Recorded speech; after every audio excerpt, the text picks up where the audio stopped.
Hi, I'm David Shing. I'm AOL's digital prophet. I spend my time looking at trends and trying to distill them down for the industry, for brands and for agencies. Creative that's led by data can be emotional if it's done well. And what I mean by that is if 75% of purchase decisions are made emotionally, we've already got that on our side. Then how do you make data infer that decision? It doesn't have to be decision. I think the best example of that is the Rembrandt brought to you by IMG Direct, the bank. They invest a lot of Dutch art and they created this painting that what would have been the painting that Rembrandt did if he was still alive, or the next painting he would have done. By analysing all this data, they created what was potentially his work would have looked like. Now, a lot of that was human curated as well as data, but I think it's a really good example where that works. So I fundamentally believe that more and more, because you have access to data, you should be creating better creativity because of it. And the biggest issue for that is insight. Can you not just look at the noise of data, but look to the data for an insight, which is a head tilt. What's the head tilt to say, oh, that's interesting, I wasn't thinking about that. What can I do about that creatively? So it doesn't have to be data-driven, it could be data-led creative. I think too much data can definitely be counterproductive in terms of if you overanalyze the data too much, you may end up with something that feels quite sterilized.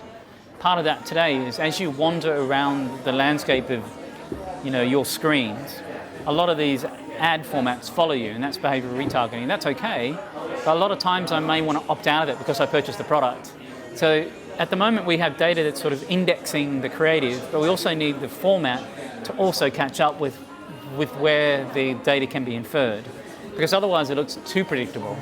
And then we become cynical about the formats, and that's not fair because we spent all this time in the industry creating these formats. We should be doing a much better job of trying to make sure that they seem fresh.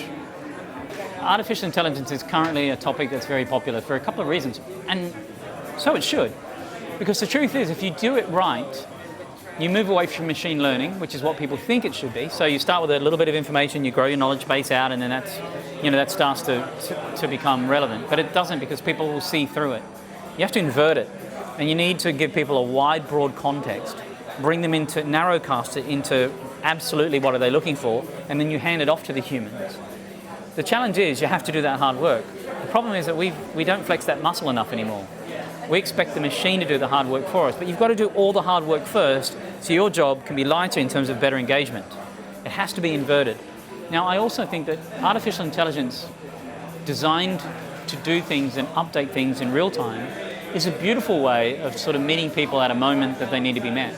So conditions and price changing using AI is a great example of that. So I don't see it as a replacement model to the humans. It's another tool. But to get the best out of it, you have to work a lot harder for it to leverage correctly, not the other way around. Because otherwise, just machine learning means that at some point in time, you can very quickly understand it feels like a machine, and you're out, and you may not go back and engage with that brand again. But if you go around the other way, which is, wow, this is giving me immediate context, and by the way, I'm now connected to this person in a much deeper, more relevant way because of the information. That's where artificial intelligence just becomes intelligent. From my perspective, in terms of engaging in some of these newer technologies, there are a couple of things at the forefront of my mind that I find intriguing.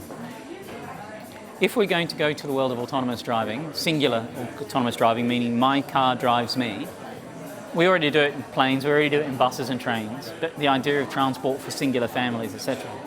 It means that screen time won't be on your phone, screen time will be on an amazing immersive screen inside a car. So if I look down the barrel of where I think it's headed, those beautiful liquid-style immersive screens aren't for your living room, they're for your car.